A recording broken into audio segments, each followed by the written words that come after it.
So first of all, let me introduce myself quickly. For those of you who don't know who am I and just sitting here because it's a available room, my name is Sebastien Borget. I'm the COO and co-founder at Sandbox. Sandbox, who is already familiar with Sandbox in the room? Okay, great. So you're in the right room. Well done.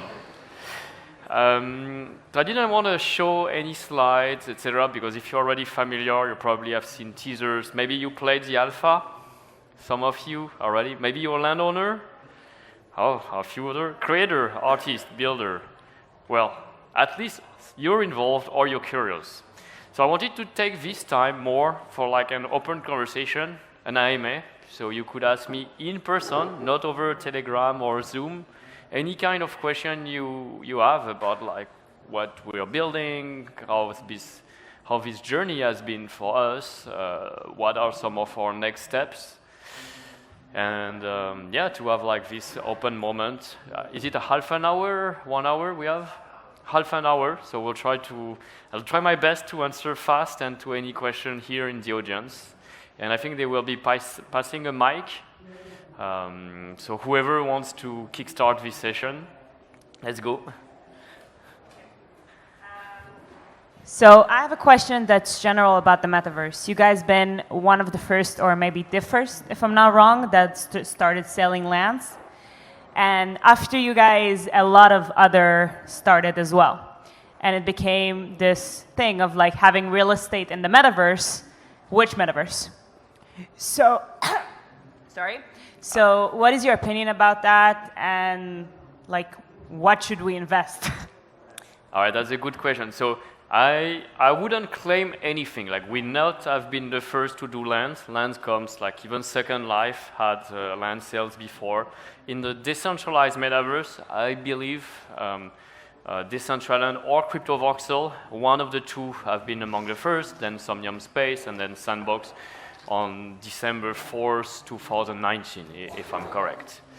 The way I see the metaverse, this myriad of virtual worlds which users through an avatar can access, it's exactly this. It's like an infinite amount of virtual world, meaning an infinite number of lands. And in some of those virtual worlds, lands could be finite. In some other, it could be infinite. Some could try to map the real world. Some, like Sandbox, could have this square that doesn't represent reality. I cannot give any specific recommendation. I think like at least try to invest where you can project yourself as a user, where you can project yourself as a creator or an entrepreneur or spending time with your avatar, because you have done your research and you understand the mechanics underlying the value of the land. We try to build Sandbox as almost like the entertainment place where everyone wants to be, where you will find games, you will find brands, you will find celebrities, you will find music artists, but you also find a lot of diverse experience that hopefully you will not find anywhere else, because just like those platforms wouldn't allow them, or the business model behind those experiences wouldn't allow this kind of experience to be present, because it's been pushing towards KPI-driven or free-to-play rather than growing the creativity behind. And we've done that through two things. One, bringing a lot of brands, 200 already, and two, like having creative tool and supporting creators and any kind of emergent ideas and gameplay they have.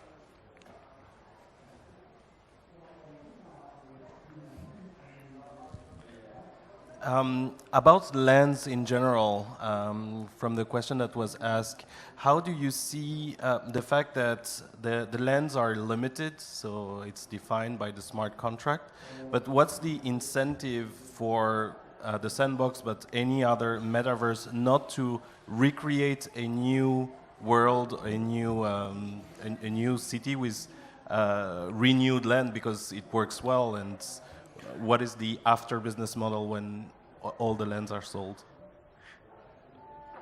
Two parts to this question. First, like, why would Sandbox never make more lands? So in the smart contract, lands is defined, like you can see the function, the mathematical function that generate this square is limited to 408 and 408. We cannot change that. And it's kind of the basis of the trust relationship we have established with the community. We put that from the beginning, from the white paper. We announced like this is a finite land, there will be no more. And once it's sold out, it's sold out. Like it's entirely into the hand of the community. And the main approach, the main business model will switch from just selling land to the primary market into like growing the value of land and optimizing the secondary market, people renting land or people like becoming like virtual real estate broker and connecting brands, creators, etc. Other virtual world can come, like I said, the Metaverse will be an infinite number of virtual worlds, so there will be an infinite supply of lands, but still, I believe that will only be one sandbox. And by trying to gather most of the creator, most of the creativity, and most of the cool stuff, we hope will be the place where you, with your avatars, will want to spend most of the time.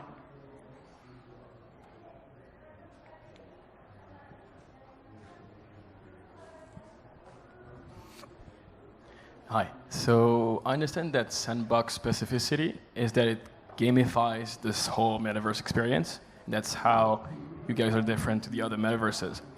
And so I was wondering, for like very, very basic business getting into Sandbox Metaverse, how do you envision this gamified experience? For instance, like a supermarket would buy lands in Sandbox. How would you advise them to gamify their whole experience with the consumer? All right. Well, I wish I was such a creative guy that I always had all the answers for like what's the best strategy for any brand to enter the metaverse. But honestly, I am not. So that's why the beauty of Sandbox is like it's an ecosystem where you can have like agencies, where you can have creative people who are probably better suited to answer this kind of question and advise brands on their strategy.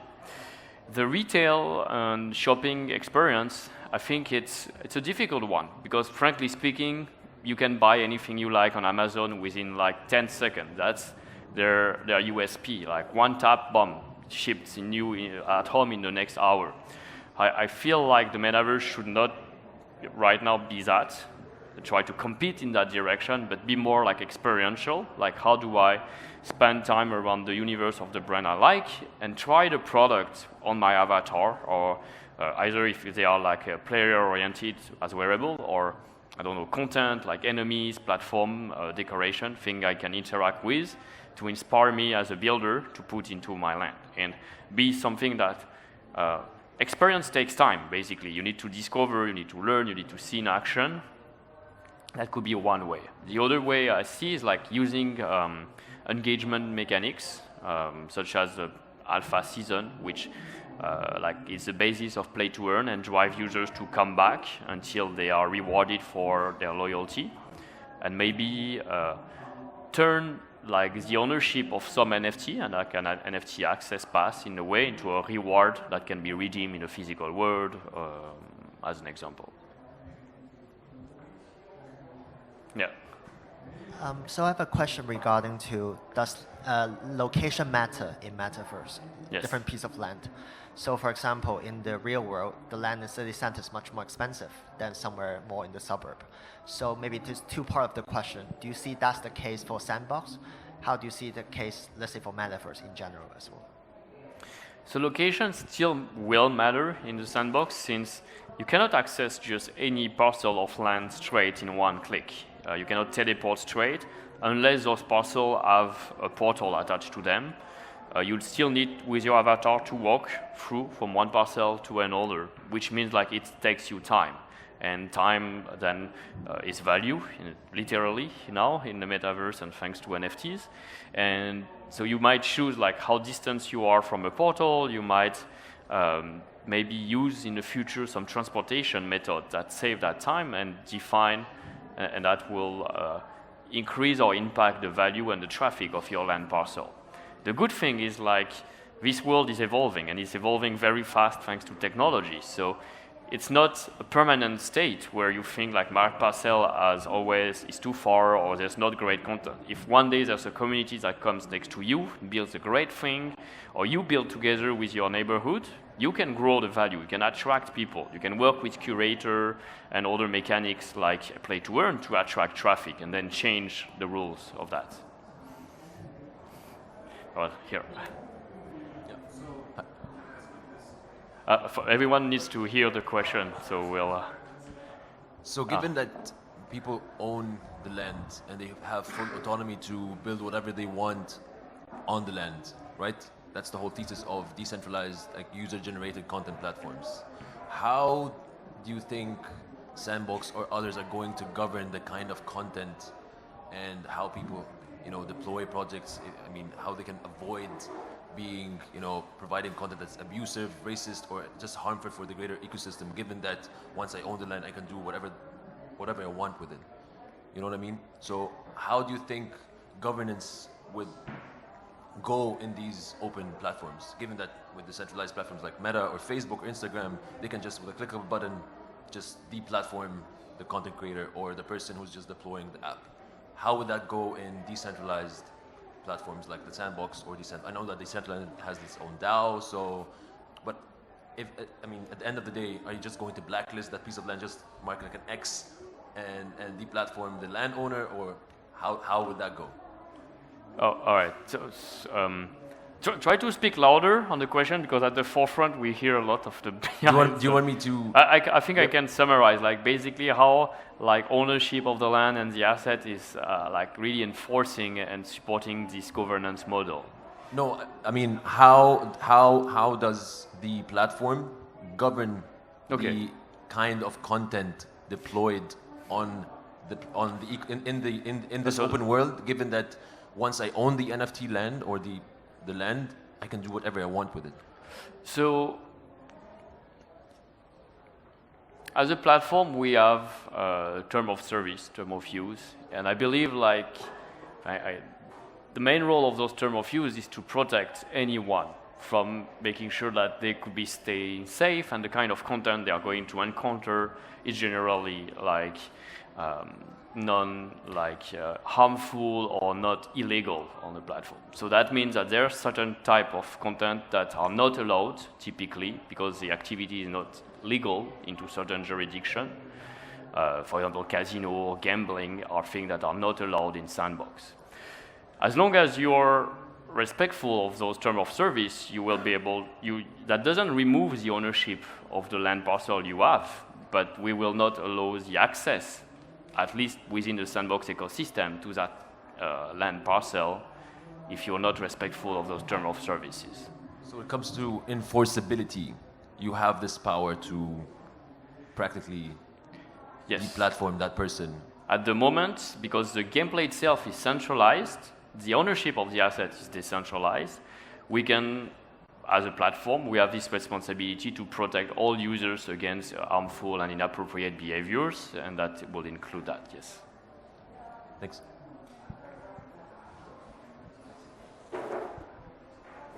Hello.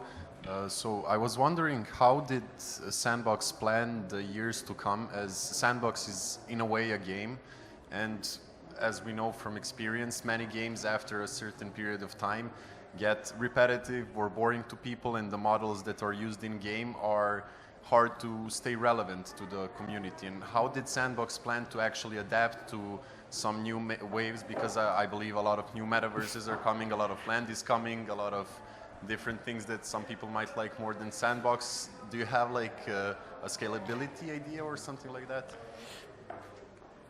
I think like basically you cannot plan for anything. Instead, except like you cannot predict the future. So you still need to keep flexibility in your plan. Like we know the end goal is to become fully decentralized, owned by the community, on the asset, on the tokens, sand, land, avatar, the governance.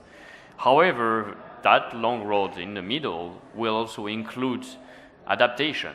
Like when we started in 2018, interoperability, PFP collection, that was not a thing.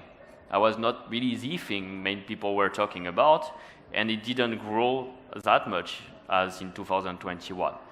But when we saw like the avatar, those characters were actually the main entry point for so many people into NFTs, we immediately understood that offering those people and their avatar more value, more utility into a world where they can play, interact, and create would actually be meaningful. So that's been an adaptation on our plan.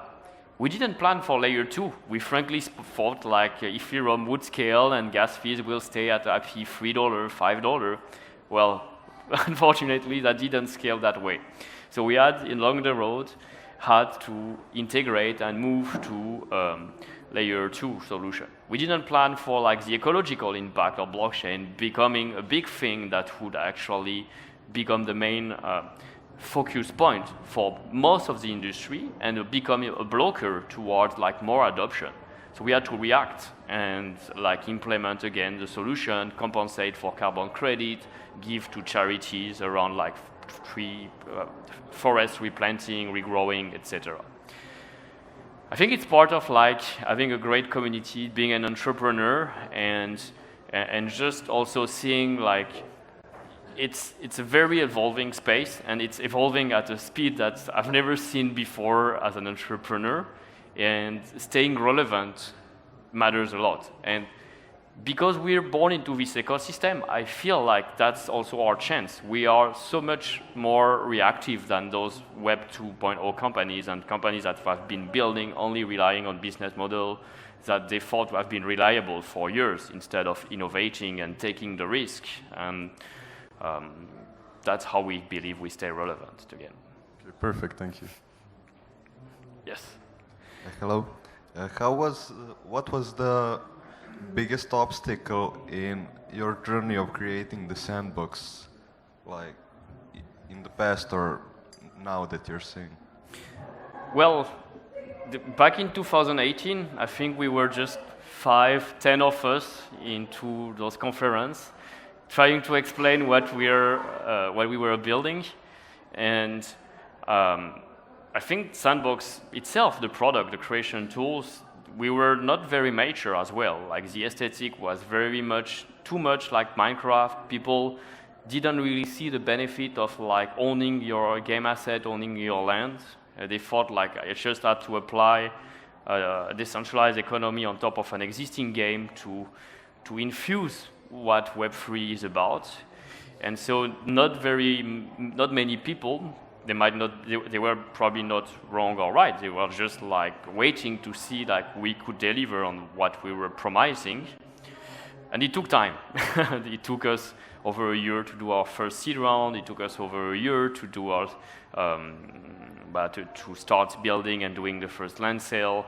And it took us quite a few months as well on our Series B. And every step, don't think like it's easy right now. Like every step we get always challenged. How are we going to scale this massively? How are we going, all those brands, to build the content? How do we grow such an ecosystem so people can use our tool? Why are we going to be able to have all the lands on the map populated? Every day I get all those challenges, and yet I'm here, and yet we're here, and yet I feel like we can achieve something interesting together, because I feel there's a lot of creativity, a lot of positive energy, and people who want to use those tools to make a true difference, a true impact. And that's what drives us. Okay, thank you. Hi, jumping back on that question. When did you decide to do Sandbox? Like, do you remember the day you were like, I'm going to do this, so this is going to happen? And from there, how did you explain to the first person that you hired what you were going to build? Okay. And who was that first person? So true story, we didn't create Sandbox. The original creator of Sandbox is called Onimatrix. It's a genius guy in Argentina who had this game on Congregate, he called the Sandbox, where you could play just with the periodic table of elements, 21 elements, and playing with physics. The idea is like, somehow we thought like, what if we brought that on mobile and just using this new technology, touchscreen, let anyone do the same, but by the magic of their finger. Turn any player into a creator with one finger. And that was the moment the idea was born. And ultimately, over time, I like to think you get infused from those conferences, from meeting people, from working again and again on the same product over time, talking to the creators, the community, into evolving the product where always trying to address the different challenge and problem you had. It's a long story, I guess. Hello. You talked about the difficulties at the beginning, but the success today is pretty phenomenal. But what are the new difficulties that you have today that you didn't have before, and maybe that you didn't expect? And one question about that is, with all the mega brands that are now coming to Sandbox, do you see it more complicated to still be attractive for the smaller studio, the smaller game designers that may be afraid that they won't be able to exist against all those mega players? So yeah, there's definitely always a new difficulty. Right now, I think we've pretty much established on the side of virtual real estate, but well, we only built so far 100 lands maximum, so it's still very empty. That's the number one challenge: building content, bringing creativity, and using technology to create more immersive experience. And that requires, I think we'll never achieve that alone. So that's why we put a lot of energy into growing an ecosystem and having this foundation supporting creator and various projects, educating a lot of builders into those accessible tools to build the content. You'll be surprised, but actually big brand doesn't mean like big gaming studio producing. On the opposite, like the current builder in Sandbox, they were not professional video game studio for 99% of them. They are just people like you, like passionate about it, tried the tool and suddenly became better. I think we have some in the room around here if they want to raise your hand and they can share their story. And they become very good at it. And then they start to build for landowners, for their own project, for their community. And I'm sure those guys will become the next big studio of tomorrow. And in the meantime, our tools, they are still beta. So when I talk to the largest game companies, they say, okay, but I cannot put 500 people in my company to work on this. Like, you're lacking all those long line of things that we need to add so they can work more professionally on it. So that's what we're also adding progressively to cover both sides of the spectrum and make really, truly anyone able to create with these tools. Yeah. Oh, okay. Why do you think the Bored Ape, the BAYC, is more expensive than AMSM, the parcels in the Sandbox? I mean, as far as I know, the BAYC, the Bored Ape is have the less utility than AMSM parcels in Sandbox. So why do you think?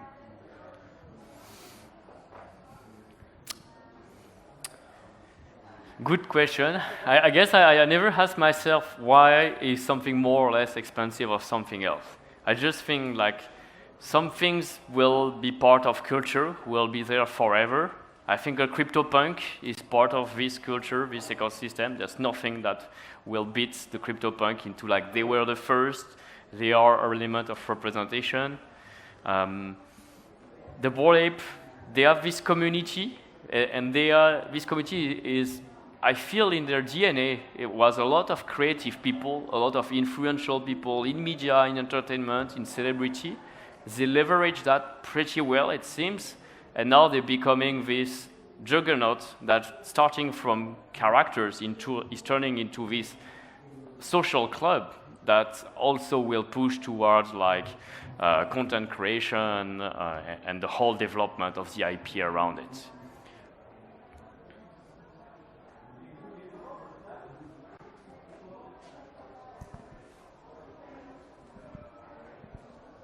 Me again.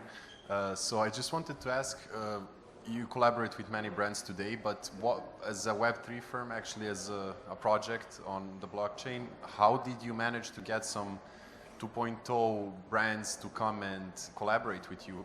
Was it hard getting these brands, these big companies to come to your land, especially in such a new and young space? Yes, it was, actually. So there's two things that come into factor. First, like we had a legacy as a game studio already working with brands. So we had already established trust with certain partner and the proof that we could execute and produce great creative content with those brands. Yet, it took us probably over 12 months between the very first discussion with a brand and finally their launch into Sandbox. I remember probably one of the first was Smurf, Care Bears, The Walking Dead. Those were discussions that took us well over a year before they accepted to jump into the space. After, progressively, through the effort, they see more and more brands on the platform, they see the content being created by the community, the game jam, the UGC. Those periods of time have been shortening.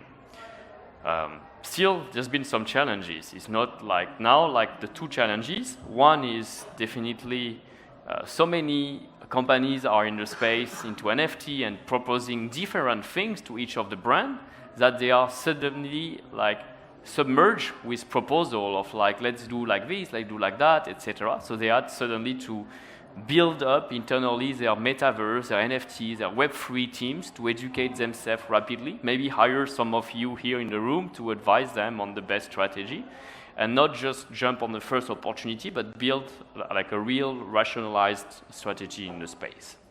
Which means that, and it's great, like from our competition comes innovation, comes like whoever will come with a real, most creative, more useful, more value for the community ID will win the brand and create a great engagement with them. And there's been also, into certain vertical, the pushback from the audience around like adoption of NFTs for reasons sometimes that are very well justified, like abused of like the pricing, the rug pulls or bad thing that even though they are not representative of this overall industry, have been hurting all of us. So very few bad actors have been hurting us into like doing business with reputable brands. And you know, when you work and it's so hard to establish trust, and suddenly that trust is kind of broken because there's bad things into an ecosystem, frankly, it's not cool, right? Like you feel like, come on, I spent so much time and effort on this and they give up because that. So just general piece of advice, let's make sure like we're all committed towards like greater quality rather than the quick short-term goals.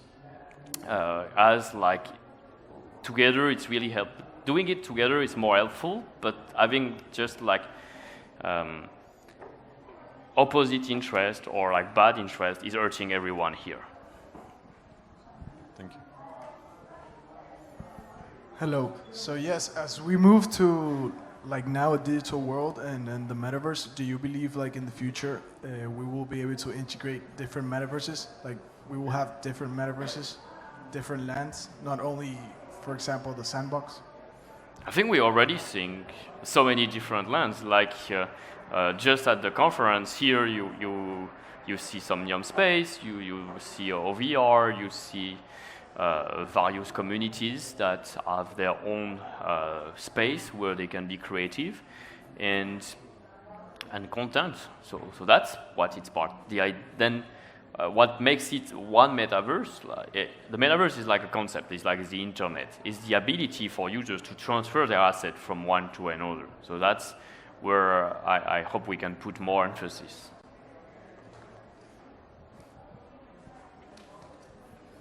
Thanks. Sebastien, do you think that in the long run, the metaverse will be more about the gaming aspect and really like the stuff you can do, killing some monsters and this stuff, or more about the social aspect of the, you know, like a social network 2.0? No, I don't think the metaverse will be only about gaming. And actually, if you think just gaming purely, like we're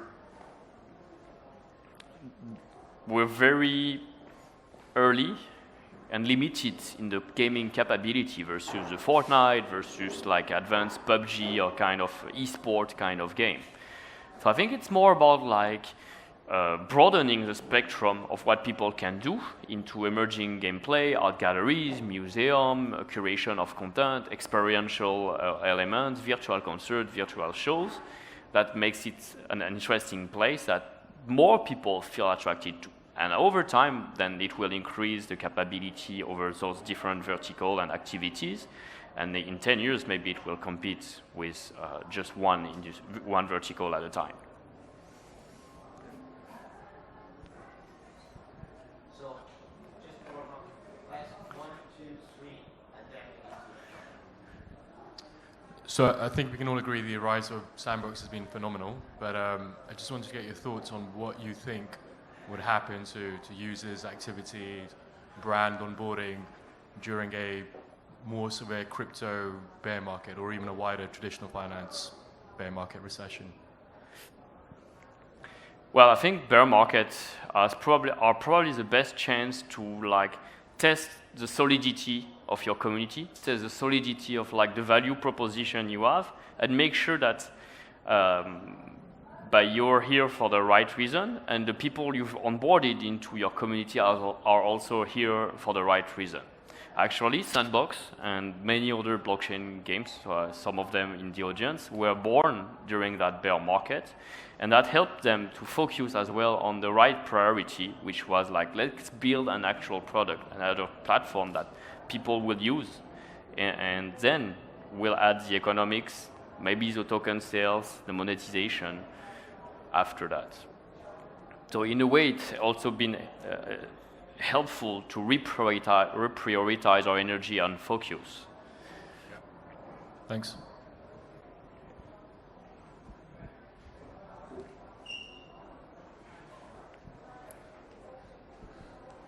Thank you.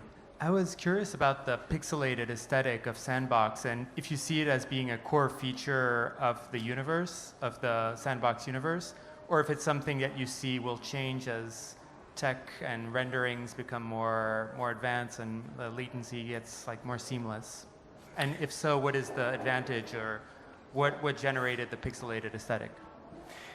So far, I believe our aesthetics is one of our strengths for many reasons. One, it's more and more recognizable, and it's frankly going even beyond Sandbox, as we're seeing avatars in real life. We're seeing the Snoop Dogg music clip that got already 2 or 3 million views online.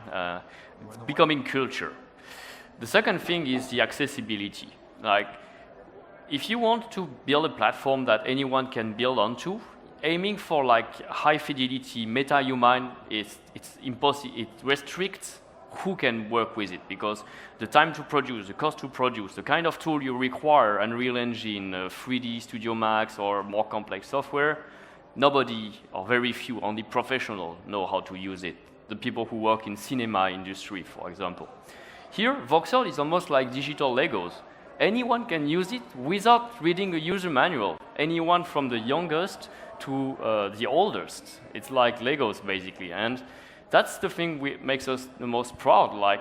Anyone who entered Sandbox, many of them, they will tell you, no, I was never a professional. I just tried it. It's really accessible. I was able, even as an engineer, I'm not an artist.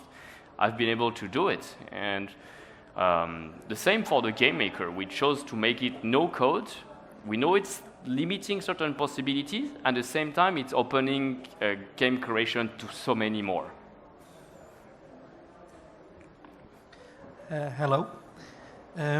Seeing as your lands are finite, speaking long term, have you given any thoughts or measures about what you would call in real world vacancies? So say, for example, when someone loses their seed phrase or they die without transferring ownership, don't you think that in a decade or two, half of the lands will be in some kind of ownerless void that are not developed or are maybe empty?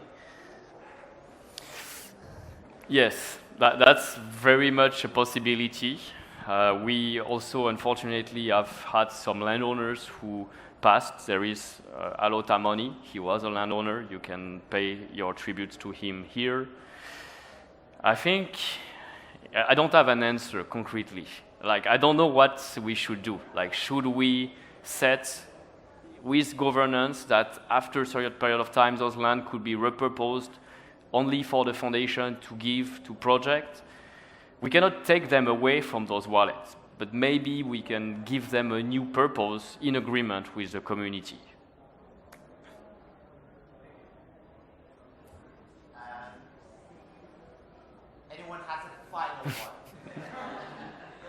Yeah.